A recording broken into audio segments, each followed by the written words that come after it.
Welcome to Underworld UK, where Britain's darkest stories are brought to light.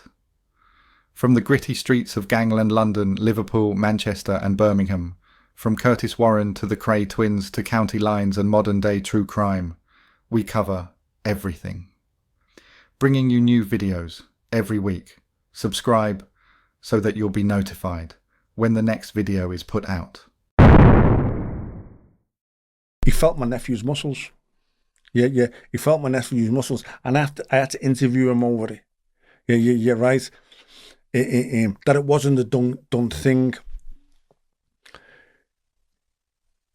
and to stay away from my family, and if it happens again, there'll be problems. Yeah, you're right. So I know he does that, and I don't condone that. Yeah, right. But I also don't condone the vilification that he's taken, yeah, and what's happened to him, yeah. I think he shared his cell with a couple of times with Purple Aki, but... Did you bump into Aki in the system? No. Do you want to measure my muscles? No. Apparently he's very intelligent, you know. He does a lot of legal stuff for the prisoners. That's why he gets a pass on things. Yeah, no. Apparently he's very, very intelligent, like, you know what I mean? Yeah. And he's taken in the court, the police at times. Welcome back to the channel. If you enjoy true crime videos, especially about Gangland UK, can you please subscribe to the channel and give us a like? It really helps this channel grow. It's the best way to support us, and it really is appreciated. Thank you. You've heard the whispers. A towering figure in the night. A man who squeezes muscles. A name spoken like a warning across playgrounds, gyms and street corners. Purple Aki. Who is he? A bogeyman of the north? A dangerous predator? Or the victim of a racially charged urban legend spun out of control? In today's documentary, we dive deep into the life and legend of Akinwale Arobieke, better known as Purple Aki. This is not just a story about crime, it's a story about myth-making, justice, obsession, and the fine line between fear and folklore. There is lots of rumours and myths about him floating around, so let's try and get to the bottom of the truth. Purple Aki is a British man known for his criminal convictions for harassment. In parts of northwest England and North Wales, Purple Aki became part of urban folklore, a bogeyman figure whispered about in schools and playgrounds in the 1980s and 1990s. Reddit users recall being told, "Purple Aki will get you," as a childhood cautionary tale. On Reddit, several voices point out the nickname's racial undertone, originally suggesting "so black he's purple," and comment that his reputation sometimes preceded reality. Some recollections noted taxi drivers describing him as polite despite the reputation. One commenter observed, open quote, "Purple Aki from Liverpool was something of an urban legend. Man was mentioned in pretty much every PE lesson." Close quote. In 1986, a 16-year-old boy noticed that he was being followed. A giant of a man, 6'5" and muscle-bound, seemed to appear wherever Gary Kelly went. He would wait outside Gary's school, often confronting Gary to ask if he could touch his muscles. Gary knew who this man was. His reputation preceded him. On the 15th of June 1986, Gary and his friends were escaping the relentless heat in New Brighton's outdoor swimming pool. Once again, Gary had been followed. One of his friends, spotting the towering figure, informed the rest, "Aki's here." Gary didn't wait for his friends. He ran to New Brighton train station, but he sensed Aki wasn't far behind. New Brighton is the end of the line, so Gary took the opportunity to hide in one of the stationary trains. It was at this point that, seemingly inevitably, he saw Aki looming ever closer. Gary jumped down to the railway tracks whilst Aki watched from the platform. It isn't exactly clear how it happened, but Gary touched the third rail and 750 volts coursed through his body. Despite efforts to revive him, Gary Kelly was pronounced dead when he reached the hospital. Aki, who was convicted of involuntary manslaughter, successfully appealed against the conviction on the grounds that he had not acted unlawfully by standing on the platform and looking into trains. In addition, Arobieke was awarded an estimated £35,000 compensation due to alleged racial overtones in the prosecution case. As I say, he stalks people. He stalks them, terrifies the fucking life out of them. Yeah. And he's been stalking this one kid for months. And he's been getting closer to the kid as the weeks have been going by. And one day, this kid shit himself and ran from him. And he's chased him. And the kid's gone across a railway line. And the train's hit him. No. Fuck. What? Now, Aki was arrested for murder. But wasn't convicted. And then wasn't convicted of manslaughter. And then was convicted of nothing. How did that come about? How the hell did Merseyside police. So not even Stalking. Merseyside, look, he's had Merseyside police in his pocket. Yeah. Gary was a big lad. He was 6 foot, and he was absolutely adored football and was constantly playing football. So he was quite well built and had big legs, and I think that's what Purple Aki liked, was his legs. Gary was absolutely terrified of him. Yeah, really scared. Really, really scared. Yeah.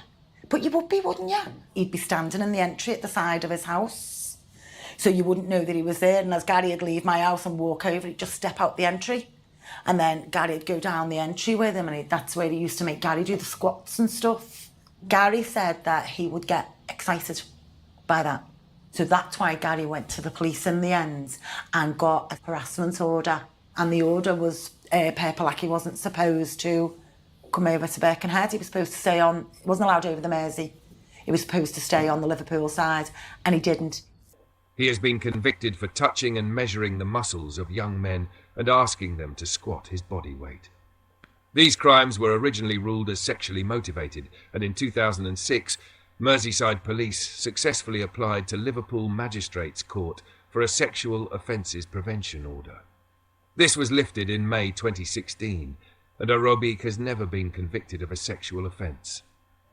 On the 12th of September 2016, BBC Three published an online documentary about Arobieke called The Man Who Squeezes Muscles, Searching for Purple Aki.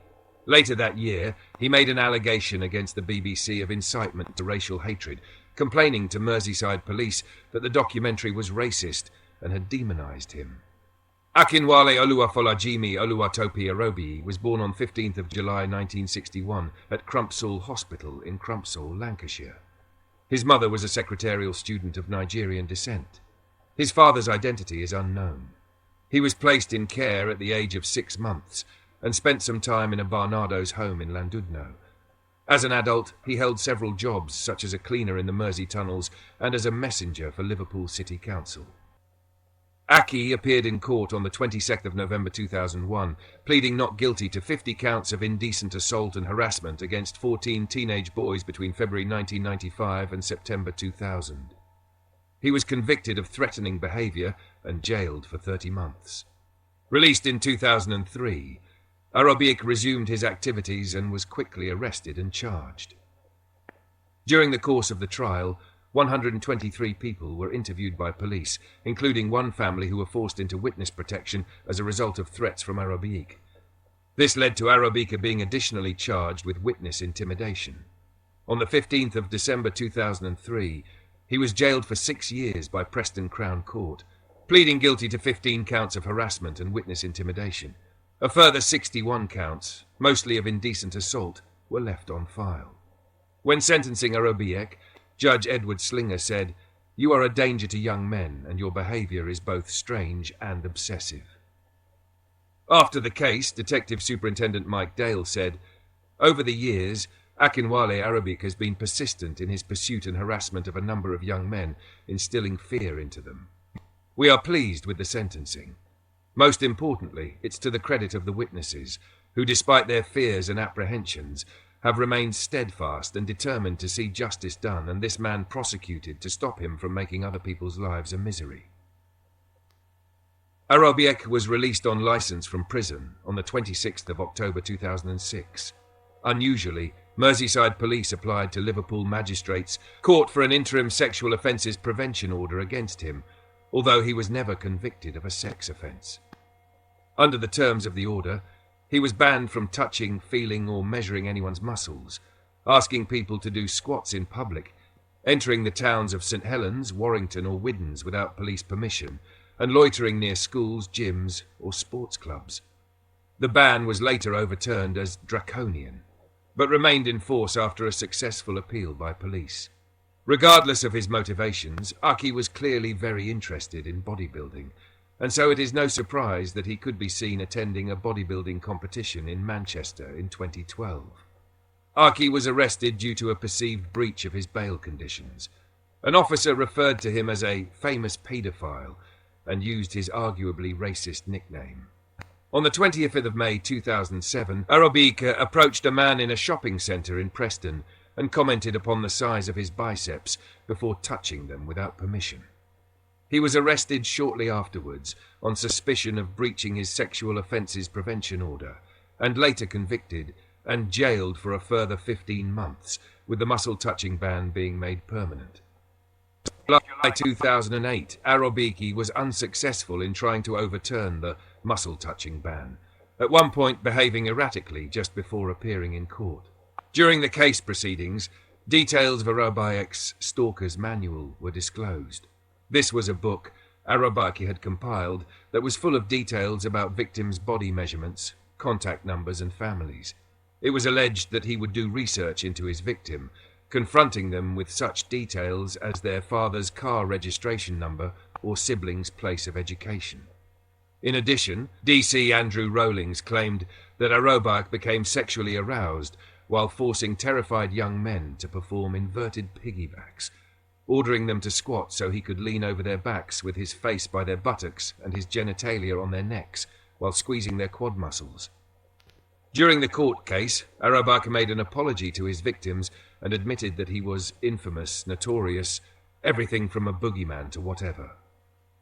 In late 2008, Arobieke approached a 17-year-old in Birkenhead and asked to feel his biceps. By doing so, he was in breach of the Sexual Offences Prevention Order, SOPO, which specifically prohibited him from approaching young men and touching their muscles. He was arrested and convicted for this breach of the SOPO, receiving a sentence of 18 months.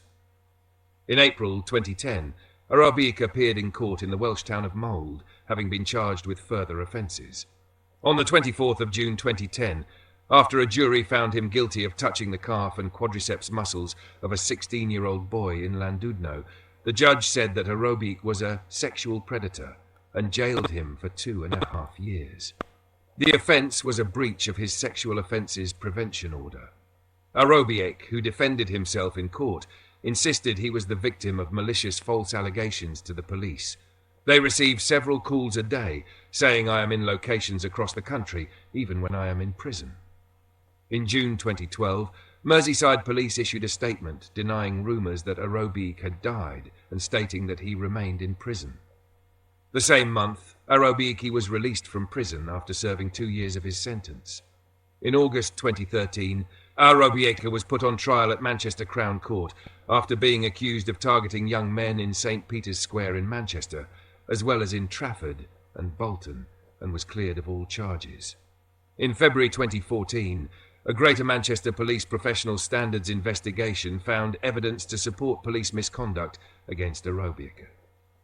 This related to interactions with an off-duty police officer at bodybuilding events in the second half of 2012, one of which led to arrest, and an October 2013 trial during which Arobieke was found not guilty of breaching his Sexual Offences Prevention Order. Arobieke claims to have spent almost 2 years in prison awaiting charges that were either dropped or from which he was acquitted.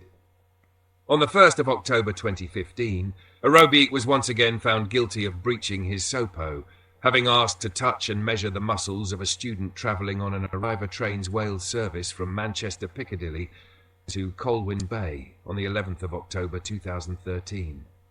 Arobieke, representing himself, denied the offence and claimed he was set up by the police because of his notoriety, but was convicted by a unanimous jury.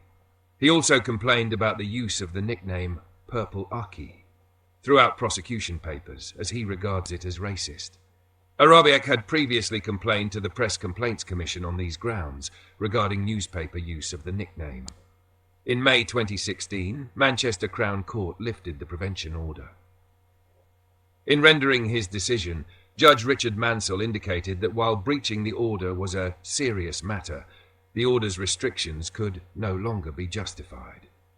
As none of the recent complainants had formed the slightest impression that Arobieke had derived sexual gratification from their muscles, and unlike earlier incidents, the victims hadn't suffered physical or psychological harm.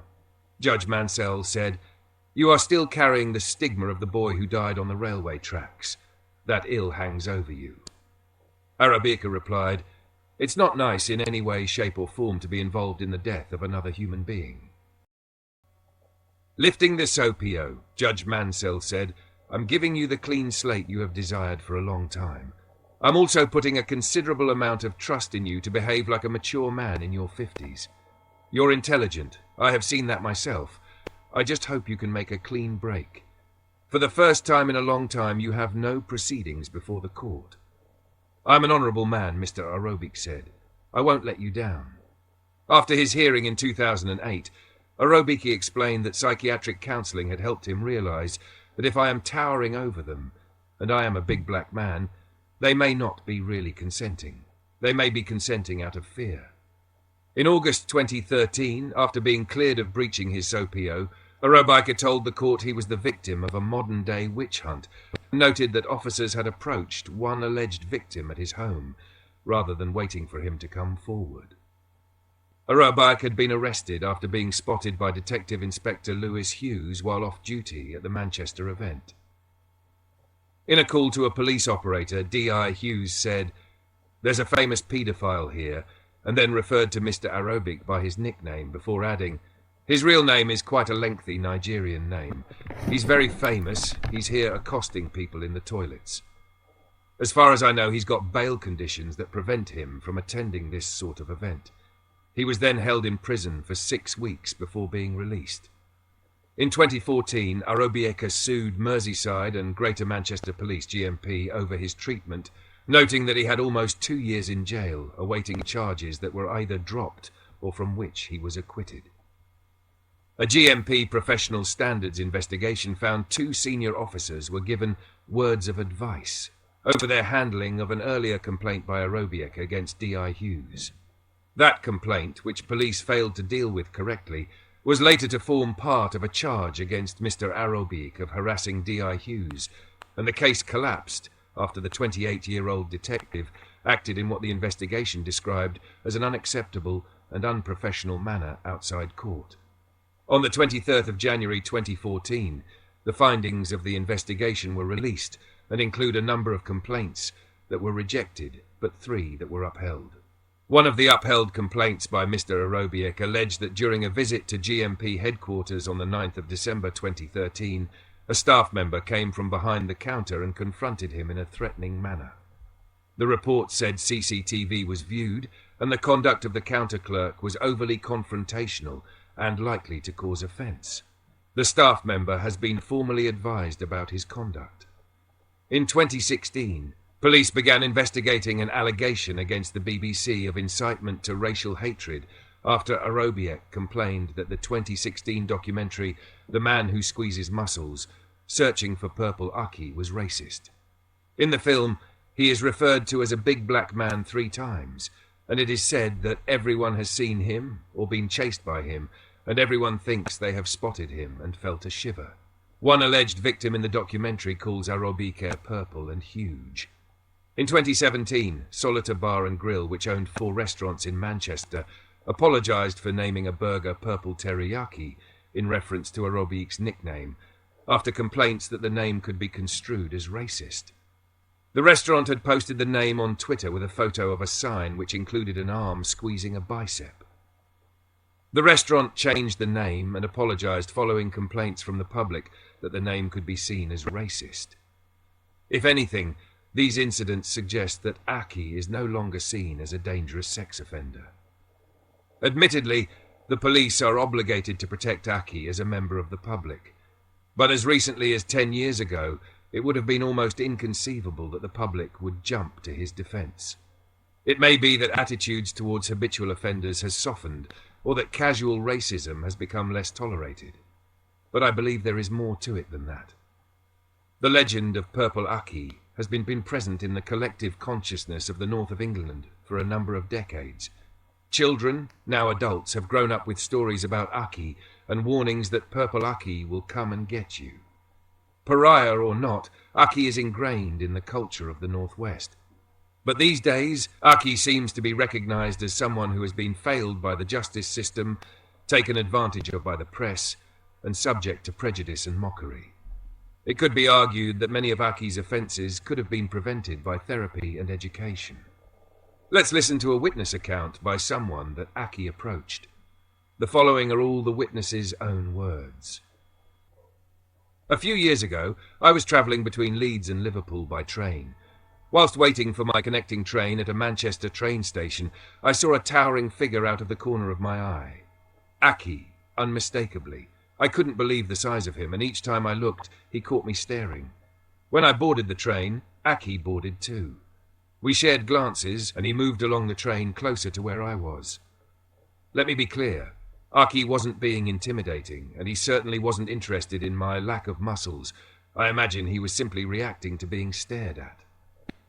My train eventually pulled into Lime Street train station, and I sat on a bench to wait for my taxi to come. Looking down at my phone, the departing crowd filtered past me. The station was busy, but where I sat, I was certainly not at risk of obstructing anyone. Despite this, I felt a sudden jolt. Someone had bumped into my knee, and it had to have been deliberate. I looked up, and walking away with his plastic bag in hand, there was Aki.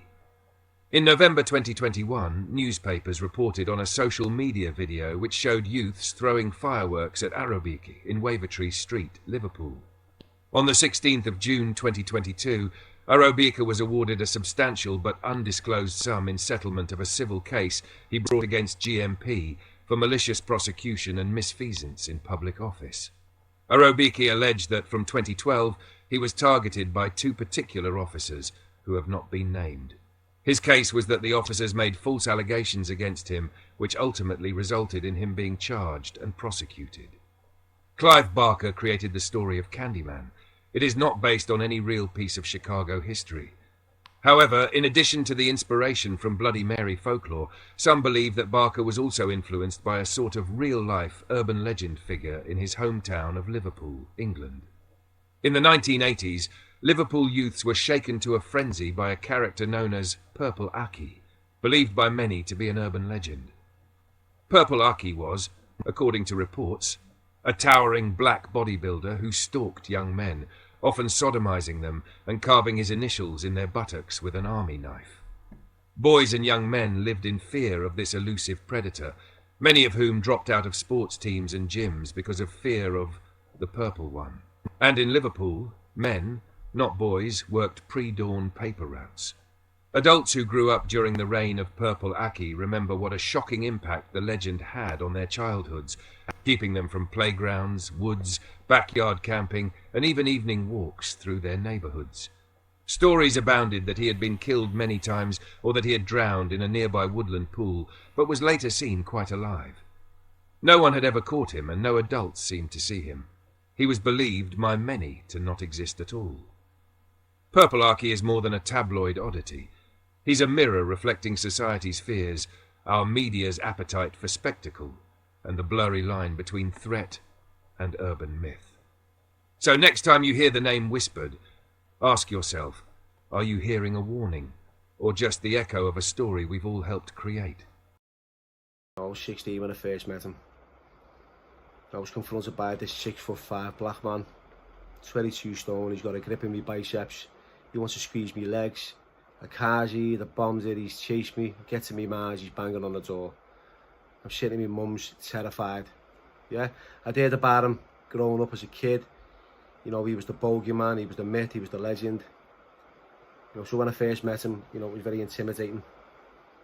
The last time I met him, I was coming back from Runcorn on a train, like I said in my last video. And he offered me relationship guidance after hearing about me breakup with a girl that I'd briefly been with. My heart was broken, and he offered me a shoulder to cry on. I had a few experiences in between as well, where, you know, I'd be going to a court, he'd always be in the back of the court with a notepad and a pen and a bag full of slummy. But I still had this deep-rooted resentment towards him. You know, I wasn't as fearful as I was when I first had that confrontation with him. As time went on and I'm getting a little bit brave and I've seen a little bit more of him, I'm getting a little bit more fronty. You know, and he's in court at the top of the stairs one morning as I'm getting off, elated because I've just been given bail. I've just been given me freedom. I've got my liberty back. I'm bombing down the stairs. I see Aki at the top, and I just give him loads of abuse. Just told him what I thought about him. And he's legging me, and I'm outside on Dale Street, and he's, you know, he's just gently again jogging next to me as I'm bombing it. Like I said before, he was a gazelle, like the Black Panther. You know, he was a rocket. You know, and he's fronting me, and I'm with me birds. Sorry, I'm with me sister's fella, Kevin Hudson, and I didn't want to lose face, and you know, fronting it back and just being cheeky, just being a cheeky kid. I was what, 17 years old. So I quickly didn't become the flavour of the month with Aki. Every time he saw me, he'd chase me, call me all kinds of names. Can't wait to get you, blah, blah, blah. Didn't know what he was going to do. When he did get me, didn't want to give him a chance. That's the truth. So I was always elusive, I was always on one. This one time I've been nicked in Waiting Road police station. The desk sergeant refuses me bail. You know, back then you got refused bail on anything. You know, it was a shoplifting charge. I think I dropped some sunshine lotion in the middle of winter. Don't know why. I remember going to Liverpool Crown Court for sentencing, and the judge was just baffled and sentenced me just for being a dickhead, really. You know, but when you're in the grip, anything goes, yeah. But anyway, he didn't get bail. Goes to Liverpool Magistrates Courts. So you don't get bail at the police station. You've got a bail app. Well, you've got two chances when you go to court. So you got your first bail app and your second bail app. So I'm thinking, okay, I'll get bail in court. It's only a shoplifting charge. Gets to the magistrates. Goes upstairs from Cheapside. Standing in the dock. Turned round to look who was in the audience in the seated area. And there's Aki. Right, big smile on him. His pen, his paper. And he's smiling away. Just, I don't know where you are now, lad. I've got you. I've got you. I'm like a rabbit in the headlights. The judge is looking at me. I'm withdrawing. I just want to get out and I just want to use. And then I've got this to tackle with behind me. The judge said, "What's your name?" I told him my name. He asked me for my date of birth. I gave me date of birth. Then he wanted my address for bail. And I just looked and I thought, there's no chance I'm giving you my address while he's here. It's not happening. You know, so I had to go NFA. Now, NFA is no fixed abode. No fixed abode. You're not getting bail. It's not happening. You know, they've got to look for hostels and all that, and then you've got to go downstairs either way. So NFA, I thought, I'm taking a chance here. I'm taking a risk. I'm not giving him my address, so we can write it down at the back. Yeah, and then just persecute me and torment me. It's not happening. So I didn't get bail. I went down, had to suffer. You know, and that was probably one of the last times I ever saw him, until the last time I did see him.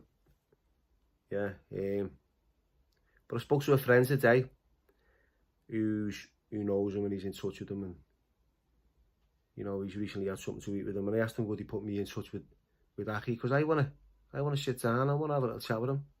You know, it's not hard for him to sit down and say, look, Bill, you know, back then, you know, I was this, I was that. I think I've got every right to ask him those questions, because I was just a young kid who was scared, 16 years old, really vulnerable. You know, I was confronted by this man who's knocking at my mum's door. Yeah, so I've got every right to sit down and ask him those questions.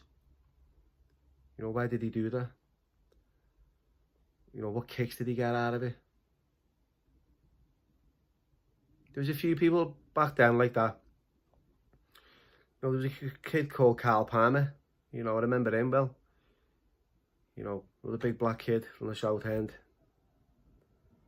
You know, he was a big hombre. He was smoking loads of crack and just eating full chickens, keeping his beef on, and just taxing drug dealers and taxing punters and, you know, terrifying screws when he was on the landings in Walton. You know, I haven't heard much about him for years, but he was, you know, an unruly someone you had to keep away from. You know, and another kid, Barry Williams, I remember Barry, you know, and Jason Allen, the people that you meet. You know, I remember Barry, I seen him, you know, on Marmaduke Street, down the South End. I was scoring early hours in the morning. I was about 18 years old. I was waiting for this kid. He's come out of the shadows, big pair of shoulders on him. You know, what's happening, lad? What are you doing?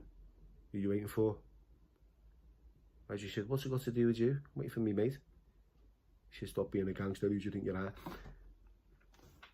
You know, I never really had much beef with him, but I remember one time, and you know, I was on a set of crutches and about a score on me. It was my last bit of dough, and I was ready to score. And I'm standing on the corner with a few other punters, so to speak. And Jason Allen and Barry Williams come bouncing down, and everyone just scattered. They all scattered. They knew what was happening, you know what I mean? And I couldn't move because I've got a cast on my leg and I'm in agony. And they get a grip of me. And I've got 20 quid in my back pocket and I'm holding onto it. And they've got me on the floor and they're fucking leathering me. I'm not letting go of this, you know what I mean? They actually had to rip my back pocket off my jeans to get this 20 quid, and he got it, and that was it. And you know, that's the name of the game, innit? But yeah,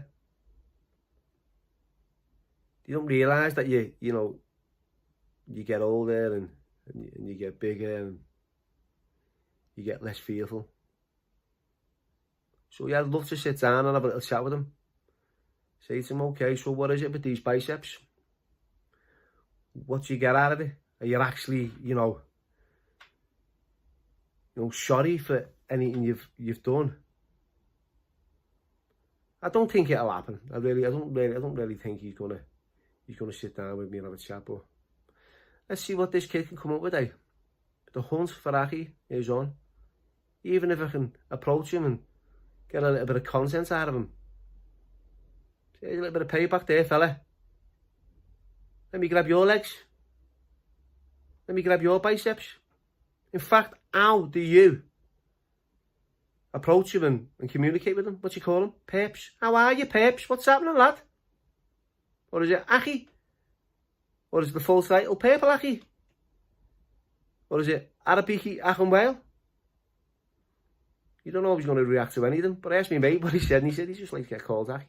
He's got no beef with that.